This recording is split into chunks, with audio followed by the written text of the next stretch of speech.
बिस्मिल्लाहिर्रहमानिर्रहीम अस्सलाम वालेकुम and welcome back to the trade track. I hope you all are doing well.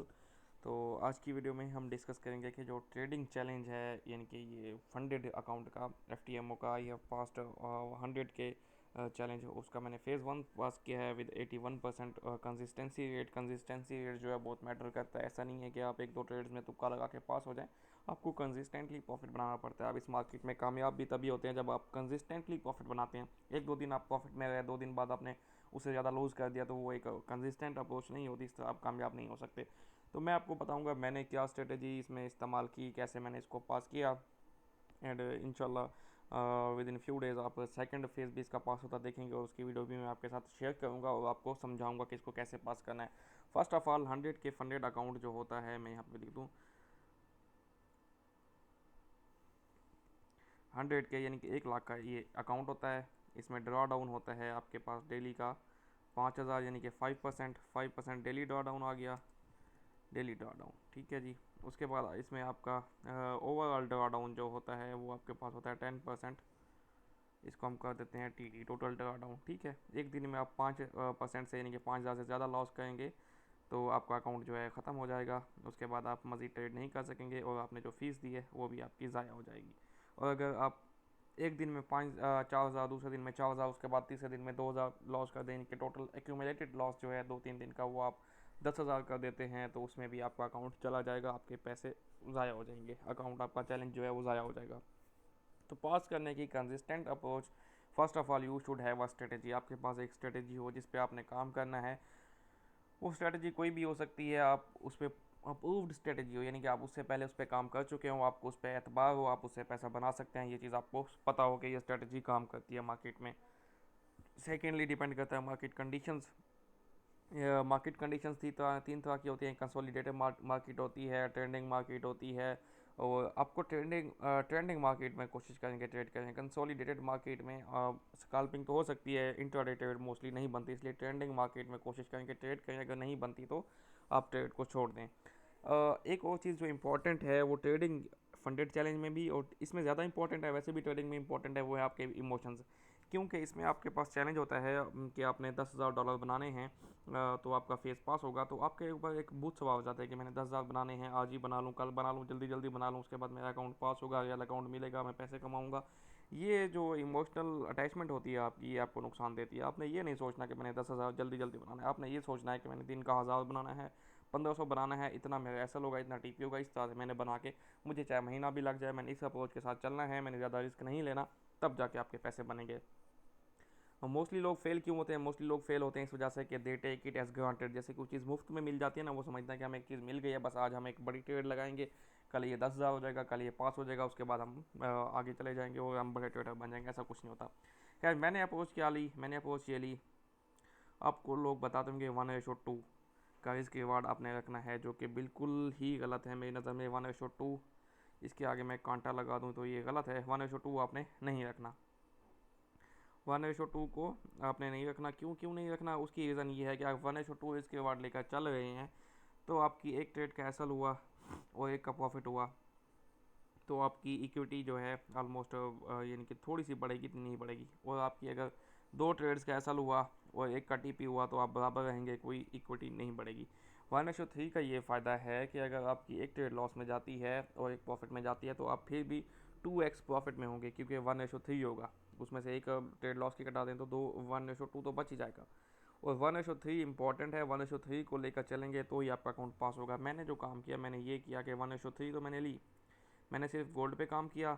और इस चीज़ का मतलब मैं आपको प्रूफ दे सकता हूँ कि गोल्ड के अलावा जब भी मैंने किसी पेयर पे ट्रेड ली, मोस्टली मैंने उस पर लॉस किया। उसका रीज़न क्या है कि I understand the behaviour of gold. मैं 4 साल से इस पर काम कर रहा हूँ, मुझे इसका पता है, तो मैंने इसलिए इस पर जब मैं काम करता हूँ मुझे अच्छा प्रॉफिट होता है।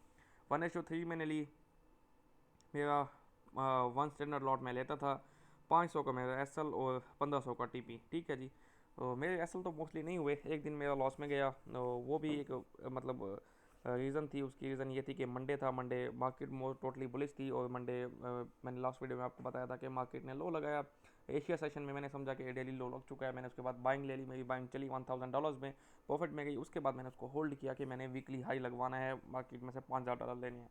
लेकिन क्या हुआ कि वो जो न्यू सॉरी यूके सेशन था, उसने एशिया का हाई नहीं तोड़ा, मार्केट नीचे आ गई, तो मेरा वो कुछ थोड़ा बहुत लॉस हो गया था। एक दिन मेरा लॉस में गया। ऑलमोस्ट मैंने 15 दिन में इसको पास किया है, कोई भी दिन मेरा लॉस में नहीं गया। बीच में कुछ दिन थे जिनमें मैंने काम नहीं किया, क्योंकि इंसान की मसरूफियात भी होती हैं। खैर 1:3 को लेकर मैं चला हूँ। मेरा ट्रेडिंग करने का स्टाइल ये था, वो मैं आपको स्टाइल आपको बता देता हूँ मेरा स्टाइल क्या था, ताकि आप भी उस अप्रोच से काम करें तो आपको फ़ायदा हो और आप भी इस तरह से कुछ पास कर लें। अच्छी चीज़ है अगर आपके पास स्किल अच्छी है, आप ग्रिप है अपनी ट्रेडिंग पे, तो ये बहुत अच्छी चीज़ है। $500 दे के आपको कम से कम $10,000 की इक्विटी तो मिल रही है ना। 1 लाख तो झूठ है, 10,000 तो मिल रहे हैं ना। अच्छा, मैंने क्या अप्रोच रखी, मैंने ये अप्रोच रखी कि मैंने एशिया सेशन को ट्रेड नहीं किया। एशिया सेशन को बिल्कुल ट्रेड नहीं किया। एशिया जैसे ही ओपन होता मैं एशिया को देखता था कि एशिया क्या कर रहा है। जैसे कि यहाँ पे हम देखें तो जी 1 बजे एशिया ओपन होता है, 1 बजे सॉरी यूके ओपन होता है पाकिस्तान वक्त के मुताबिक। यहाँ पे 1 बजे यूके ओपन होगा। अब मैं देखता था एशिया क्या करता है। एशिया ने पीछे देखे यहाँ पे रेंज बनाई, ठीक है जी। रेंज के लो में, क्योंकि गोल्ड बुलिश था, बाय साइड हम ही देख रहे थे, तो सेल साइड लिक्विडिटी गायब की एशिया ने। और उसके बाद यूके आया, यूके ने मार्केट स्ट्रक्चर शिफ्ट दिया, उसके बाद ब्रेकर पे टेस्ट दिया, तो यहाँ से आपकी ट्रेड 1:3 यहाँ पे इसके नीचे एसएल। इस तरह की मैं ट्रेड लेता था। यानी कि पीछे भी अगर आपको दिखाऊं तो एशिया और यूके का कम्बिनेशन, मैंने सिर्फ इसी मॉडल पे काम किया है। एशिया को मैंने बिल्कुल नहीं चढ़ा, एशिया पे मैं सिर्फ देखता था कि मार्केट क्या कर रही है, उसके बाद यूके में मैं ट्रेड लिया करता था। अब यहाँ पे अगर हम देखें तो यूके यहाँ पे स्टार्ट हुआ, ठीक है जी। अब यहाँ पे अगर हम एशिया को देखें तो एशिया ने क्या किया इस दिन में। ये दिन है हमारे पास कौन सा जी, मंडे का, ठीक है।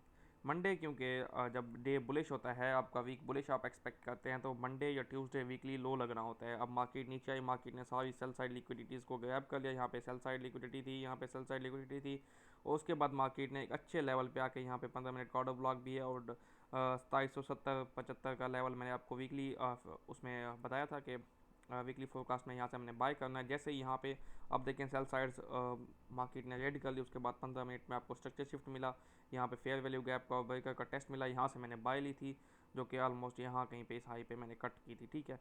अब जिस दिन एशिया अगर मुझे क्लू दे देता तो मैं ट्रेड करता हूँ, मोस्टली मैं एशिया को ट्रेड नहीं करता, ठीक है। उसके बाद यूके ओपन हुआ, यूके ने वही टेस्ट किया फेयर वैल्यू गैप, उसके बाद मजीद ऊपर। तो इस तरह से आपने मार्केट को समझना है कि मार्केट अगर बुलिश है तो एशिया का क्लू दे देता है तो वेल एंड गुड है, हम ठीक है। अगर एशिया क्लू नहीं देता तो आपने वेट करना है, एशिया क्लोज हो, लंदन ओपन हो। लंदन अगर एशिया एक्सपेंड कर चुका है तो लंदन उसके 50% रिट्रेसमेंट लेवल से नीचे नीचे बाय साइड के दिन, बाय वाले दिन में रिट्रेसमेंट दे, वहाँ पे आप बाय करें और फिर अपना टीपी रखें। अगर ऐसा नहीं करता और एशिया की एक्सपेंडेशन इतनी नहीं है, एशिया रेंज कर रहा है, तो एशिया के लो के नीचे जाके सेल साइड लिक्विडिटी ग्रैब करें बाय वाले दिन, और फिर उसके बाद आपको यहाँ पे स्ट्रक्चर शिफ्ट मिले और फिर आप ट्रेड करें। सिंपल सा मॉडल है, एक आसान सा मॉडल, इस पर अमल करते हुए मैंने अपना ये चैलेंज पास किया। तो इस तरह से आप भी एक मॉडल को अपनाएं। ये डिफरेंट जो इतनी सारी स्ट्रेटजीज़ हैं, इतना कुछ है, मतलब बहुत मार्केट में कुछ है। अगर आप काम करना चाहते हैं तो आपको सिर्फ फोकस करना पड़ेगा एक चीज़ पे, किसी एक चीज़ पे काम करें, उसको मास्टर करें, और फिर आप उसके बाद अपने इमोशंस को कंट्रोल करें, तो फिर आप इस मार्केट में कामयाब हो सकते हैं। अभी चलते हैं, मैं आपको डैशबोर्ड दिखाता हूँ। अभी तक मैंने आपको डैशबोर्ड तो दिखाया ही नहीं है कि मैंने कैसे और क्या पास किया। ये मेरा जी FTOMA का 100K का चैलेंज था। आप देखें यहाँ पे ड्रा डाउन मेरा, मैं बिल्कुल 10,000 से ज़ीरो, मतलब ज़ीरो से नीचे तो मैं गया ही नहीं हूँ ना। यहाँ पे मेरा चैलेंज स्टार्ट हुआ, यहाँ पे मेरा डिप लगा था एक दिन, लॉस हुआ। मैंने यहाँ पे बना चुका था मैं ऑलमोस्ट $3400, उसका मेरा लॉस हुआ 3400 का। उसके बाद दोबारा मैंने शुरू किया नए वीक से, और फिर अल्हम्दुलिल्लाह आप देखेंगे ऊपर ही ऊपर, और आज मैं 10,000 को हिट कर चुका हूँ। मेरा ये चैलेंज पास हो चुका है, आप देख सकते हैं 15 दिन में मैंने इसको पास किया। मैक्सिमम डेली लॉस 3177, वो भी एक दिन गलती से हो गया मेरा, वैसे कोई भी लॉस नहीं हुआ एक दिन भी। उसके बाद मैक्सिमम लॉस जो 2900, और ये प्रॉफिट टारगेट 10,115 का यहाँ पे लिखा हुआ है। Congratulation, we will verify your account and we contact you as soon as possible. तो मेरे ट्रेड्स को थोड़ा वो रिव्यू करेंगे, उसके बाद मुझे अकाउंट मिल जाएगा। ये जी मेरा FTMO का चैलेंज था, एंड अलहमदिल्ला आई हैव पास इट।